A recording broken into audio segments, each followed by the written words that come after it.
Well, good afternoon to you. It is 5:06 here, News Talk 105.9 WMAL, where we are making sense of the news. You can join us today, 888-630-9625, 888-630-WMAL. Number of schools across the nation are reimposing mask mandates or mask encouragement, at the very least, for the children. That includes in places like Talladega, Alabama. The Talladega City School District is now urging students to wear masks again. Philadelphia, urging students to wear masks.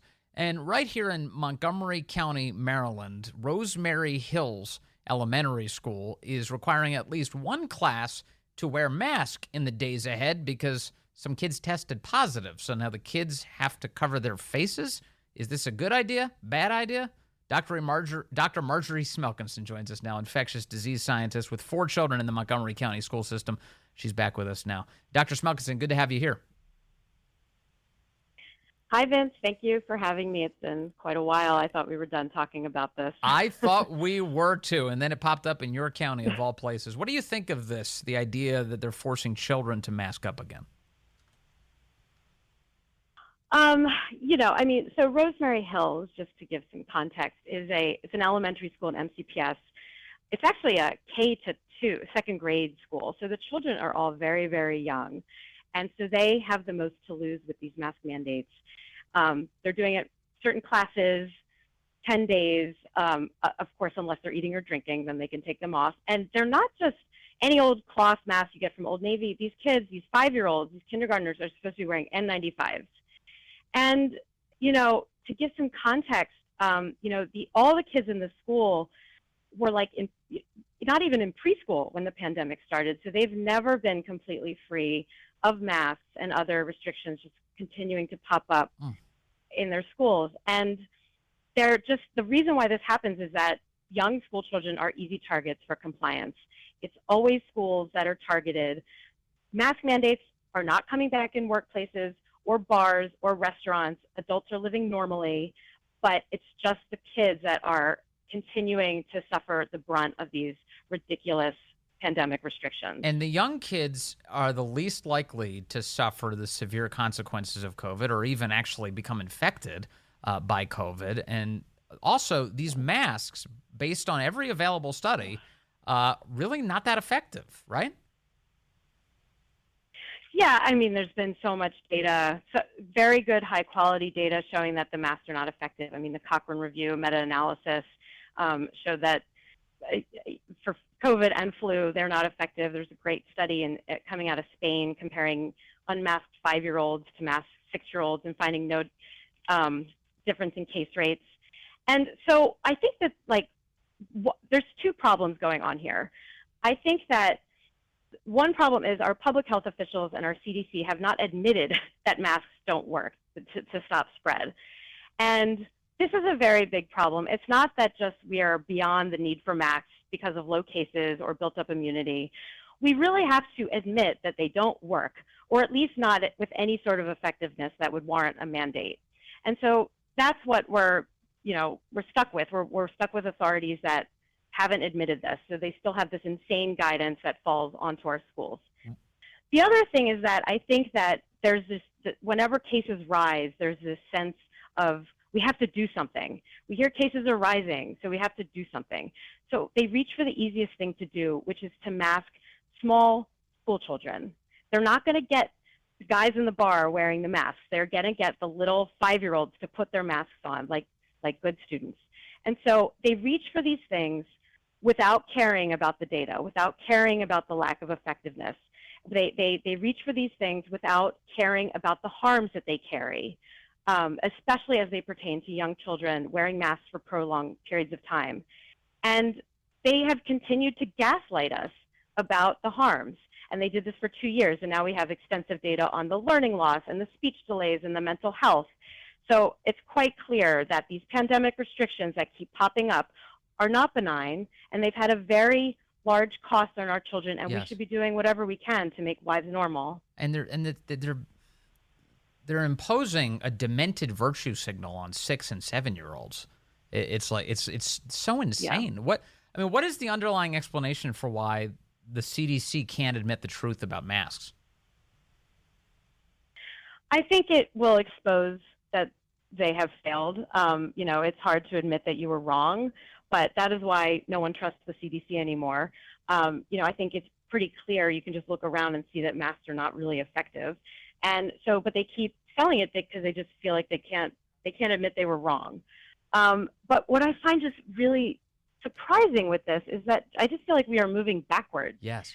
In the 2020 school year, we were trying to reopen the schools. In 2021, we were fighting the quarantines and mask mandates.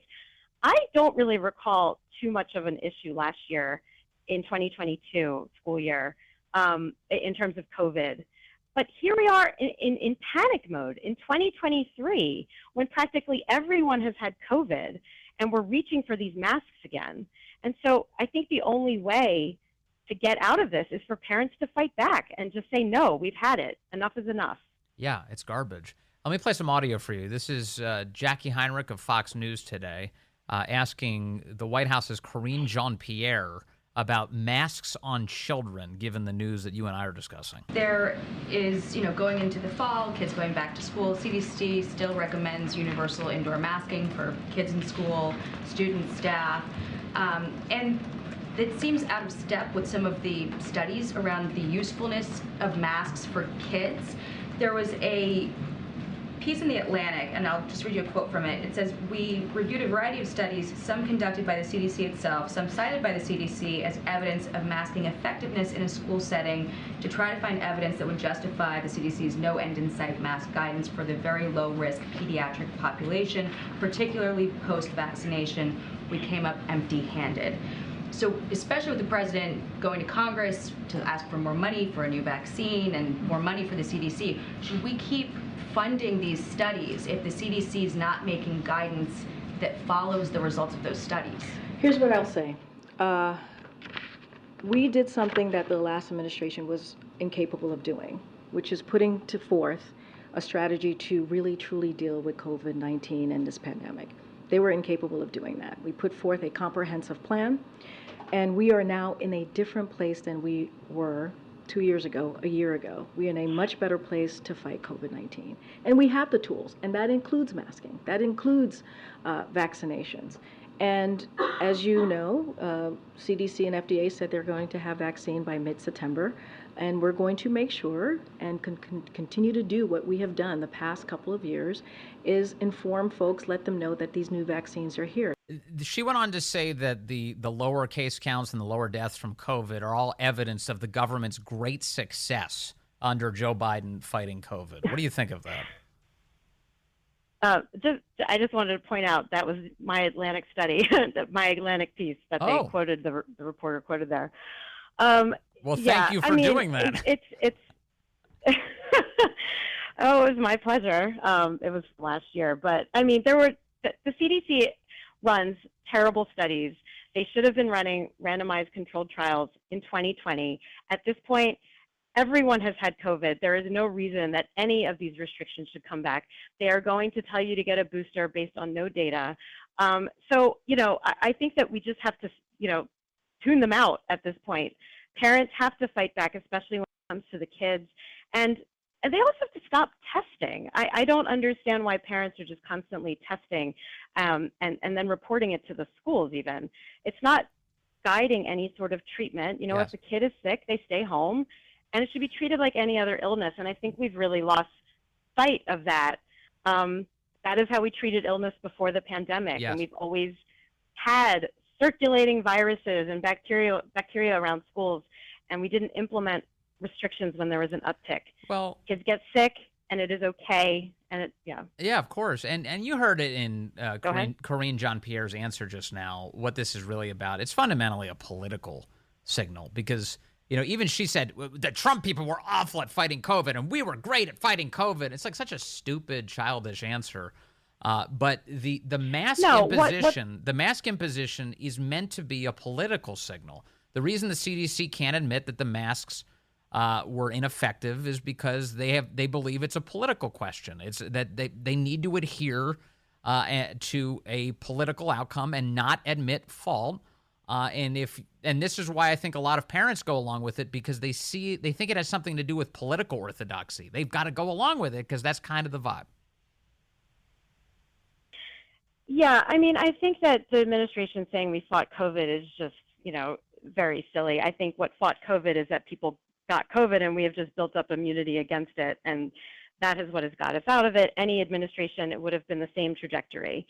I think there is an aspect of virtue signaling going on here, of course, but I also don't see many adults or kids outside of school wearing masks anymore. So Right. I think that even like the people that were following these restrictions to the T, 1 or 2 years ago are just kind of over it. So I think that parents might be ready to take on this fight at this point. I hope And so. I honestly think that is the only. I honestly think that's the only way that this is going to stop. It's going to be like whack-a-mole every time there's an uptick, unless parents start standing up and saying it's enough. Let our kids just learn in peace.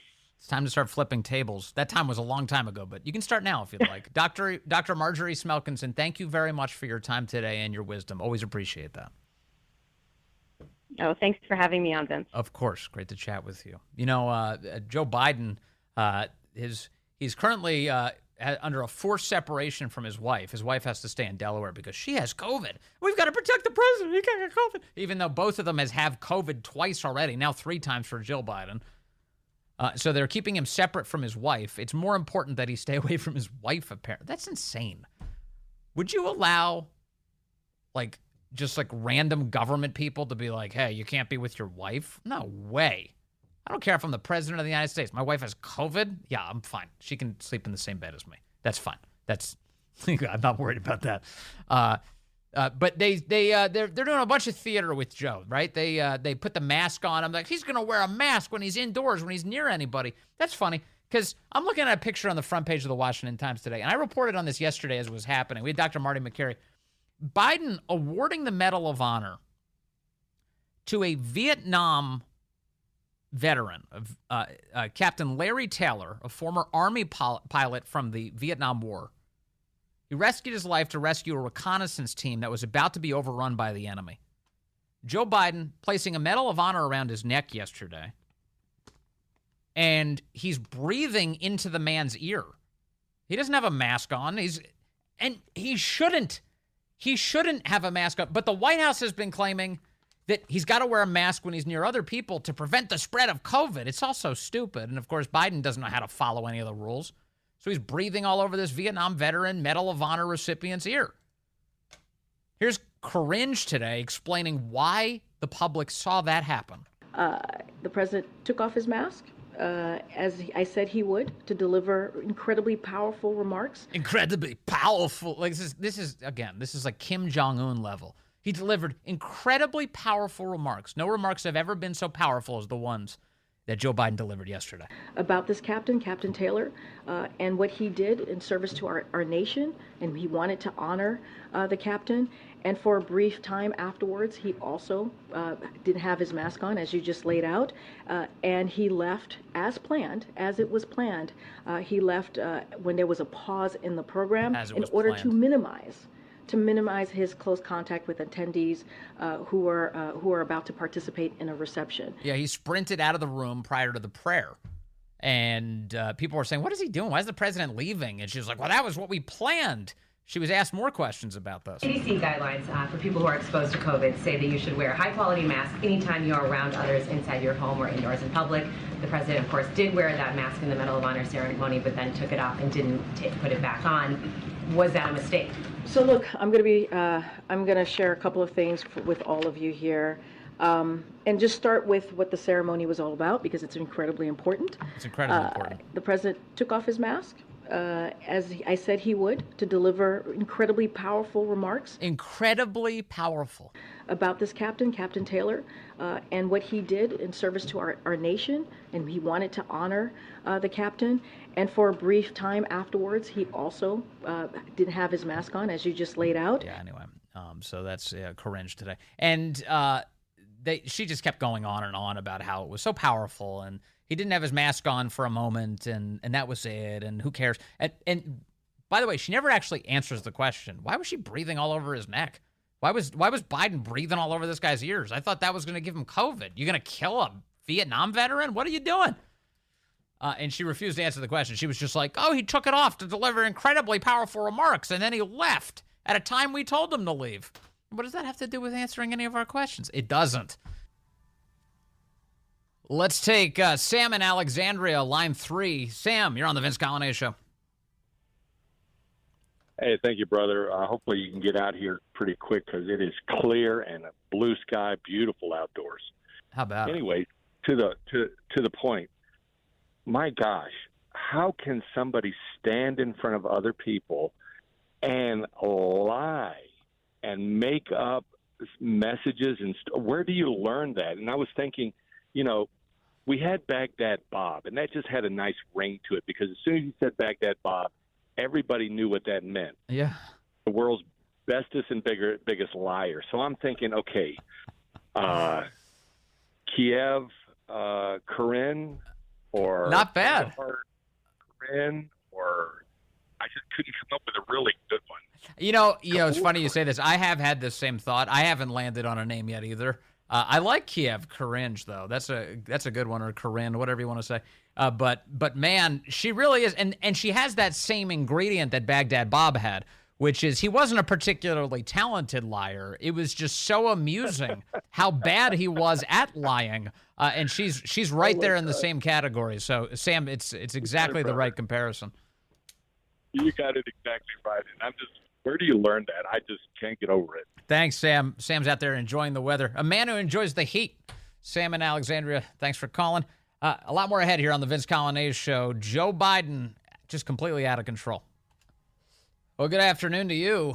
5:35 here, News Talk 105.9 WMAL, where we're making sense of the news. You can call us at 888-630-9625, 888-630-WMAL. I was just thinking about Sam's point that we should have a good nickname, a Baghdad Bob-style nickname for Corinne Jean-Pierre. I call her Corinne. I've been calling her that for as long as she's had the gig because you really just need to cringe when you hear her answers. But remember, Baghdad Bob wasn't actually named Bob. I don't know if this is obvious or not, but the Iraqi, his name is Mohammed Saeed al-Sahaf. His name was never actually Baghdad. It wasn't Bob. We just strapped it on because of the alliteration. So we could do something similar for her, Washington Wanda or whatever. Just pick a name. But it's someone called in to say Comrade Corinne. We could do that. But one way or the other, she's a ridiculous person. She really is a ridiculous person in an administration full of ridiculous people. You see Kamala Harris almost leaping out of her chair today when she was asked by the Associated Press whether she is prepared to take over as president if necessary. I've never seen her answer a question so quickly. She's like, yes, me, yes, I'm ready. Let's do it. She was so excited by this. Here is a little bit of her answer about whether or not she's prepared to take over for the elderly president of the United States. Questions about the president's age often go hand in hand with questions about how you would step in the role, if necessary. Do you feel prepared for that possibility? And serving as vice president prepared you for that job? Yes. Now, by the way, they didn't edit that together. That was how quickly she answered the question. Normally, she's got to cook up. She's like, okay, do I tell the Venn diagram story here? Or do I talk about school buses? What do I do here? But no processing whatsoever. She just said yes immediately. And serving as vice president prepared you for that job? Yes. And how would you describe that process? Which process? Like as far as being ready for that. Well, first of all, I'm answering your hypothetical, but Joe Biden's going to be fine, so that is not going to come to fruition. But let us also understand that every vice president understands that when they take the oath, that they must be very clear about the responsibility they may have to take over the job of being president. Oh, no. I am no different. This is like the trailer for a horror movie. Like, guess what's coming? Kamala Harris, president of... Can you imagine? It feels like it's so unreal at this point. She is truly one heartbeat away. And I don't know if I've reckoned with this enough or as much as I should have. She is that close to being president of the United States. Kamala freaking Harris is that close to being president of the United States. Oh my gosh. That's heavy. That is really heavy. She can barely compose herself. I don't think, has she ever had like a natural human interaction of any kind? She's way out of her league for that role. But yeah, president of the United States, Kamala Harris. And she screamed, yes, I'm ready. It was funny seeing all this coverage this week. NBC had its report that, Gavin Newsom is the one that everybody's scared of on the left, that he may run for president. He keeps assuring everyone he's not thinking about it, but we doubt it. We think he's actually thinking about it. And they're already whipping out it would be racist if. It would be racist if. It'd be racist if you ran for president of the United States against Joe Biden. How's that? Joe's white. Gavin's white. They're both weird looking. What does that have to do with racism? It would be racist because Kamala Harris is owed this job. Kamala Harris is so excited at the prospect that Joe Biden might kick the bucket. She's yelling out, yes, I'm ready, I'm ready. Or that almost probably, let's be nicer, more likely that he would step down or be forced out by his handlers. It's time to leave, Joe. And they grab him with a hook and they pull him off the stage. Now, Kamala. Oh, my gosh. Oh, my gosh. I saw Lisa Booth was saying this week, I think it was this week on Fox, something that I've been noodling over. I think we've talked about it here on this program. Although Biden does deserve to be impeached and thrown out of office for any number of reasons, he does kind of rank there at the top as one of the best possible candidates to run against, right? So the best case scenario is Republicans undertake an impeachment that yields more useful information for the public to realize just how awful this guy is, and he does stay as the nominee for the Democrats. And then, we can win this thing in a walk, right? Maybe. It's a better scenario than Gavin Newsom coming in. If Gavin Newsom comes in, as hilarious as he's a racist attacks would be for a few days, the guy's a blank slate. The media will definitely ignore his record in California. There's not going to be any conversation about the recall effort against him or the fact that Californians have been deeply unhappy or the net migration out of the state. They're not going to talk about his state record whatsoever. It's, they'll cover all of that up. And then we only have a national assessment. And it's like, oh, but Gavin Newsom, look, he's handsome and his greasy hair and he smiles a lot and he's fine. He's fine. Don't bother with it. He's fine. And he wouldn't have the massive liabilities that Biden has with a well-known record, especially among people who don't follow politics as closely as you and I do. They measure things by how are their lives right now. Are you better off than you were 4 years ago? As Ronald Reagan once famously asked. Are you better off? And the answer is no. No, the average person is answering that question with a resounding no. They're poorer, they're in deeper debt, they're watching as their community's falling apart, fentanyl's running everywhere, illegal immigration's all over the place, Democrat mayors are complaining about this, Eric Adams. It does feel like the dam is breaking on the immigration thing too, doesn't it? Where you have more and more Democrat elected officials, local officials, saying, we need something here. We can't handle all of this.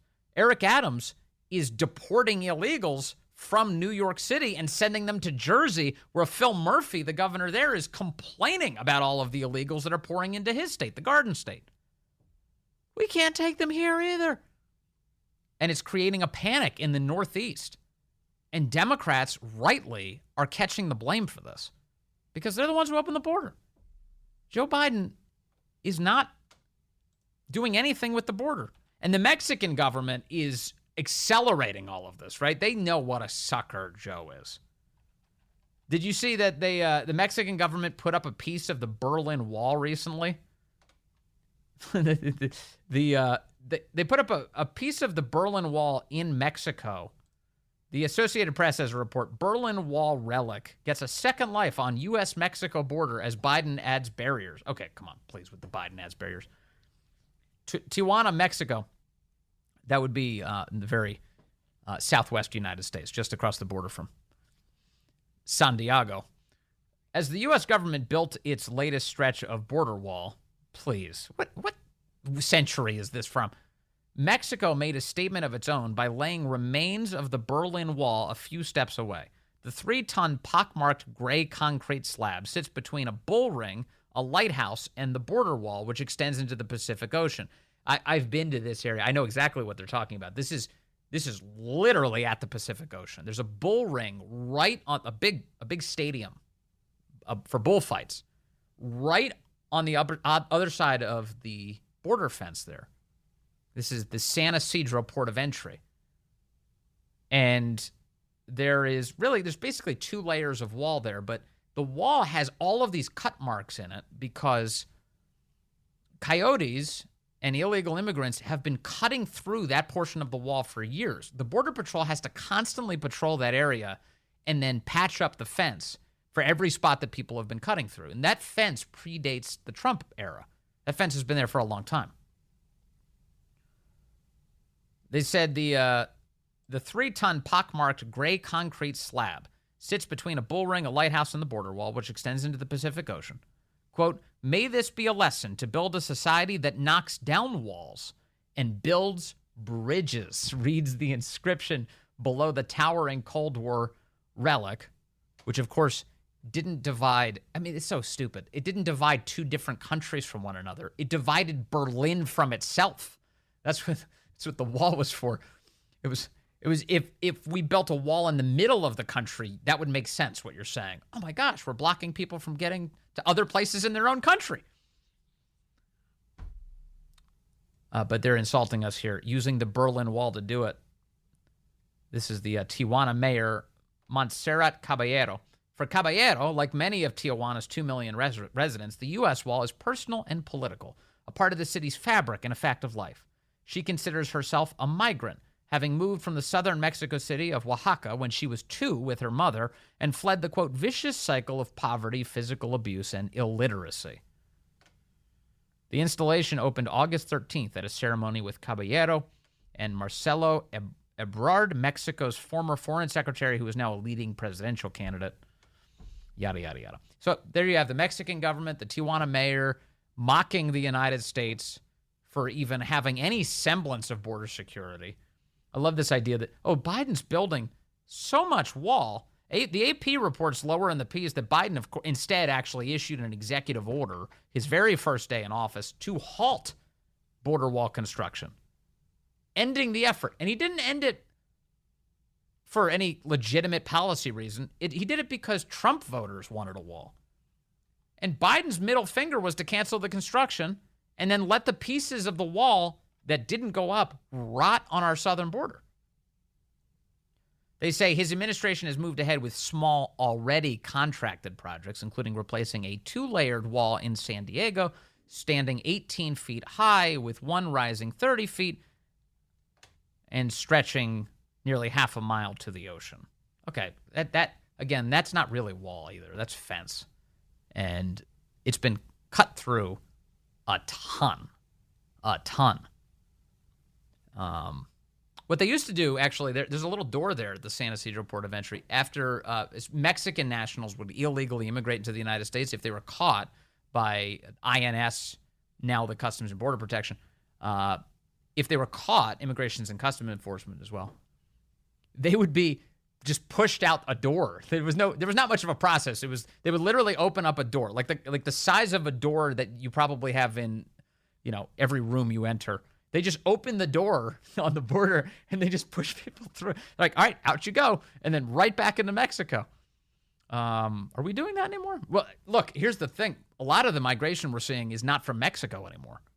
Most of the illegal immigration is from all across the planet: Central America, Africa, Asia, or Iran. How did Iranians get across our southern border? How did that happen? No curiosity whatsoever from the Biden administration on that. But man, some of these Democrats are upset right now. They're just furious. Eric Adams is beside himself. Stop sending me illegals. But then, of course, they blame everybody else. They blame the Biden administration for doing not enough to help them, but then they also blame Greg Abbott. They're like, it's Republican governors who are sending people here. What are they supposed to do? What is Texas supposed to do? Overwhelmed as it is because of Biden's decisions. And the other thing that's going on is, have you seen all the Democrats who are blaming the car companies for their cars being stolen. This is, especially in Chicago, there has been an explosion in car thefts since 2020. Can you believe it? Since 2020, of all times. Of course, that corresponds with everything else we know about the explosion in crime across the country, and especially the explosion in carjackings. And the left is blaming two car companies, Kia and Hyundai, because Kia and Hyundai did not install enough anti-theft technology in their vehicles. So now people are stealing Kias and Hyundais. And I've talked about this a little bit before. The mayor of Chicago, the new mayor of Chicago, has been making the same claim lately. It's the car manufacturer's fault that our vehicles are being stolen, that these vehicles are being stolen across the city. No, it's the fault of the thieves who are stealing them. How hard is this? Of course it's the fault of the thieves. You can't say that, Vince. That's bigoted. Why is that bigoted? Why is it bigoted to say that people are stealing cars and they shouldn't be? And you know how this is happening. What the reality is, the reason these Kias and Hyundais are being stolen is, A, fundamentally, because of the thieves, because of their appetite for this kind of theft. B, because they're being instructed how to steal the cars on a Chinese-managed application called TikTok. TikTok is where all of this is proliferating. So you have young people who are consuming TikTok videos that tell you how to steal Kias and Hyundais because those are the vehicles that are the easiest to hotwire these days. And then they're stealing them. They're taking them. And so the answer to this is now Chicago is suing the car manufacturers rather than taking control of their own crime problem. The car manufacturers are sending out, including in our area, wheel locks to owners of Kias and Hyundais. They're doing this under duress now, right? They're like being hassled by all these government officials. How dare you let people steal your cars? So they're sending out wheel locks now. I guess, is that like the club when they say wheel locks? Like you stick it on your steering wheel? That's an old school solution to this. Rather than just cracking down on car thieves. And by the way, banning TikTok. Why are we allowing China to constantly be spreading how to commit a crime videos all across the country? I mean, are we ever going to get wise to this?